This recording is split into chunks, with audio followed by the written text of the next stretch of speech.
চলেন ভিন্ন কিছু স্টাডি করি। একটা টপিক বারবার লম্বা সময় বুঝতে গেলে তো বোরিংনেস চলেই আসবে। ইউজ ইফেক্ট কমেন্ট করেন। লাইন 3 কমেন্ট করেন। লাইন 4 এবার অথটাও আমাদের দরকার পড়বে। কেন? কারণ অন অথ স্টেট চেঞ্জ নামে একটা কিছু আমরা এবার জানবো। যদি ব্রাউজারে যাই, গিয়ে সার্চ করি অন অথ স্টেট চেঞ্জ ফায়ারবেস নামে বা ম্যানেজ ইউজার্স ইন ফায়ারবেস, তাহলে প্রথম যে লিঙ্ক আসবে মাঝে মধ্যে সার্ভিস আনঅ্যাভেলেবেল দেখায়। I don't know why. আচ্ছা, প্রথম যেখানে get currently signed in user, এটার ভিতরে একটা কোডের কিছু অংশ দেওয়া আছে। তো সর্বপ্রথম আমরা ফায়ারবেজের যে ইম্পোর্ট স্টেটমেন্ট কপি করব, পেস্ট করব। গেট অথ লাগবে না। কেন? অথ তো ইম্পোর্ট করাই আছে। বুঝি নাই ভাই, ফায়ারবেস কনফিগে কি গেট অথ আমরা এক্সিকিউট করি নাই? ওখান থেকে কি অথ এক্সপোর্ট করি নাই? তো অথ তো 4 নম্বর লাইনেই আসতেছে, তাহলে এখানে আবার গেট অথ লাগবে কেন? কোনো দরকার নাই। ভালো কথা। এইবার যে অন অথ স্টেট চেঞ্জ, এই ফাংশনটা আমরা কপি করি। আরেকটা ইউজ ইফেক্ট নেই।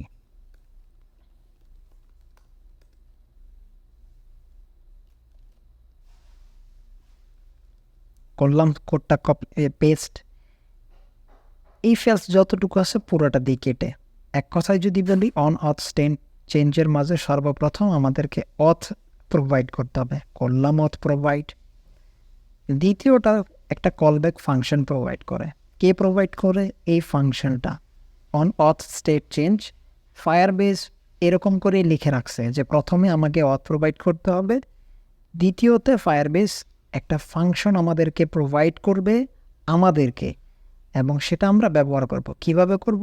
আমাদের যেভাবে ইচ্ছা আমরা সেভাবে ব্যবহার করব।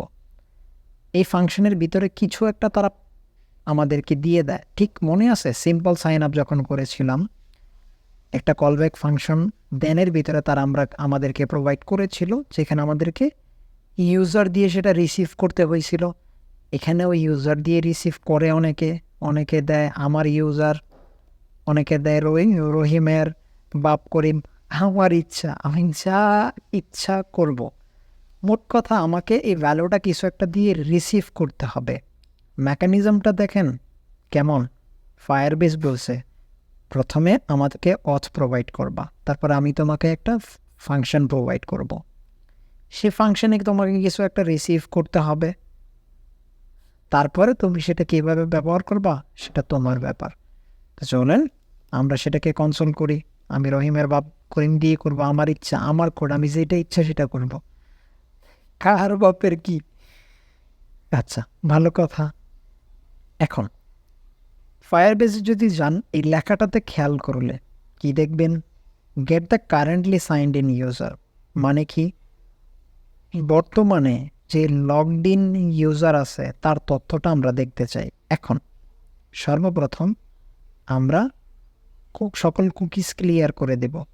ভাই কী করলেন? আপনি তো ব্রেভ ব্রাউজার ইউজ করতেছেন, আমরা তো গুগল ক্রোমে বা আমরা তো ফায়ারফক্সে। কিচ্ছু করার দরকার নেই। আমি যেটা করছি সেটা যদি না বুঝে থাকেন, কিচ্ছু করার দরকার নেই, চলে আসবেন লগ ইনে। আচ্ছা, আসলাম লগ ইনে। এইবার আমরা একটা কাজ করব। সর্বপ্রথম আগে একটা অ্যাকাউন্ট বানাই ওই ইউজারের নামে। সিম্পল সাইন আপ করি, এত কিছু। আচ্ছা থাক, সিম্পল না, কমপ্লেক্স সাইন আপটাই করি।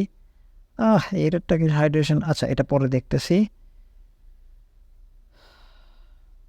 চলে আসছে সকল তথ্য। এখানে দিলাম হচ্ছে ajmin@yahoo.com, তারপরে পাসওয়ার্ড ajmin123। আচ্ছা, ভালো কথা। আমরা যদি সাইন আপে যাই, তুমি আগে একটা অ্যাকাউন্ট বানাবা। বানানোর পরে ইউজার্সের ভিতরে first name, last name, address এগুলো দিয়ে তুমি একটা ডকুমেন্ট ক্রিয়েট করবা। তারপরে কি করবা? তারপরে আমাকে তুমি route.push আমাকে তুমি লগ ইনে পাঠিয়ে দেবা। আচ্ছা, রাউট কোথা থেকে আসলো? যারা নেক্সট জিএসে অভ্যস্ত, তারা জানেন যে ইউজ রাউটার নেক্সট রাউটার থেকে ইম্পোর্ট করছি, সেটা আমরা সেটা যেহেতু একটা ফাংশন, ব্যাস এটা ইনিশিয়ালাইজ করছি, একটা ভ্যারিয়েবলের মাঝে রাখছি। এই ভ্যারিয়েবল আমাদেরকে অনেক মেথড প্রোভাইড করে। আমরা চাইলে রাউট ডট লিখলেই অনেক মেথড চলে আসবে। ঠিক তেমনই একটা হচ্ছে পুশ, যেটা আমাদেরকে একটা পেজ থেকে আরেকটা পেজে যাইতে সাহায্য করে। ব্যাস, তো লগ ইনে আমি যাওয়ার জন্য বলে দিলাম। তো চলেন এবার দেখি, আমাদের দিলাম সাবমিট। এখন কি হয়েছে,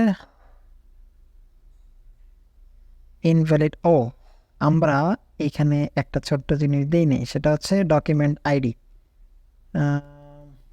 নিউ ইউজার। আচ্ছা, এই যে ডকুমেন্ট, সবসময় তো এটা আমরা টাইপ করব না, এটা অটোমেটিক্যালি বসে যাওয়া উচিত, তাই নয় কি?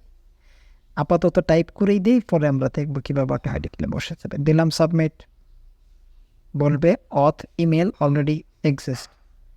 আচ্ছা, কেন? কারণ এই অংশটা তো কাজ করে নাই, কিন্তু এটা তো ঠিকই কাজ করে ফেলছিল, এই জন্য অ্যাকাউন্ট ঠিকই বানায় ফেলছে, যার কারণে আমাদেরকে মেলটা এখন চেঞ্জ করতে হবে। তো কী দেওয়া যায়, ajmin@youtube.com, হ্যাঁ, জাস্ট এক্সাম্পল। ব্যাস, আমাদেরকে কিন্তু লগ ইনে পাঠিয়ে দিছে। চলেন ভ্যারিফাই করি দ্রুত আমাদের কি আদৌ হইল কি না। ফায়ার স্টোরে গেলাম, রিলোড দিতে হয়। ও, নিউ ইউজার, ব্যাস চলে আসছে। আমাদের লগ ইন করে ফেলার সময় হয়েছে। এবার আমরা করবো লগ ইন। কেন করলাম লগ ইন বোঝাচ্ছি। youtube.com ajmin123। আচ্ছা, আমি লগ ইন করলে এখন আমাকে কি করবে? চলেন যাই লগ ইনে। বলছি তুমি আগে লগ ইন করবা, যদি লগ ইন সাকসেসফুল হয় আমাকে মেইন রাউটে পাঠিয়ে দিবা, মানে index.js-এ পাঠিয়ে দিবা। না হলে কি করবা? না হলে এই কন্ডিশন রান করবা। তো চলেন দেখি লগ ইন হয় কি না। হইল লগ ইন, পাঠিয়ে দিছে কোথায়? মেইন রাউটে। মেইন রাউটে আসার পরে ইন্ডেক্সে ইউজ ইফেক্ট রান হয়েছে। ইউজ ইফেক্টের ভিতরে আমি বলে দিছি যে অন অথ স্টেট চেঞ্জ, এই ফাংশনটা তুমি এক্সিকিউট হবা, যেখানে অথ প্রোভাইড করছি আর সে আমাকে কিছু একটা প্রোভাইড করছে, সেটা আমি লক করছি। তো চলেন দেখি সে কি প্রোভাইড করছে, একটু খুঁজে দেখি। কোনো না কোনো কাজের জিনিস তো দিবে ফায়ারবেস। ওমা, অনেক কিছু তো দিল, তার মাঝে একটা ছোট্ট জিনিস তো দেখি, ইমেল ajmin@youtube.com। ভাই, তার মানে কি আমি যে ইমেল দিয়ে লগ ইন করবো, যদি লগ ইন সাকসেসফুল হয় তাহলে কি সেই ইমেল সহ আরও অনেক কিছু দিবে, বাট ওই ইমেলটাও কি আমাকে ব্যাক করবে? এক্স্যাক্টলি। ফায়ারবেজের এই অন অথ স্টেট চেঞ্জড যে মেথডটা, সেটা আমাকে কারেন্ট যে ইউজার, মানে আমি যে লগড ইন ইউজার, আমি যে লগ ইন করছি, আমার তথ্যটা সে আমাকে ফেরত দিবে। এখন ফেরত দিবে, এটা দিয়ে আমি অনেক অপারেশন করতে পারি। আমি চাইলে কোনো একটা ফাংশন এক্সিকিউট করতে পারি, ফায়ারবেস থেকে তথ্য কোয়েরি করতে পারি, অনেক কিছুই তো করতে পারি। এরকম এক্স্যাক্টলি কী করতে পারি সেটা আমরা পরবর্তী ভিডিওতে দেখব। তো চলেন যাওয়া যাক সামনের ভিডিওতে।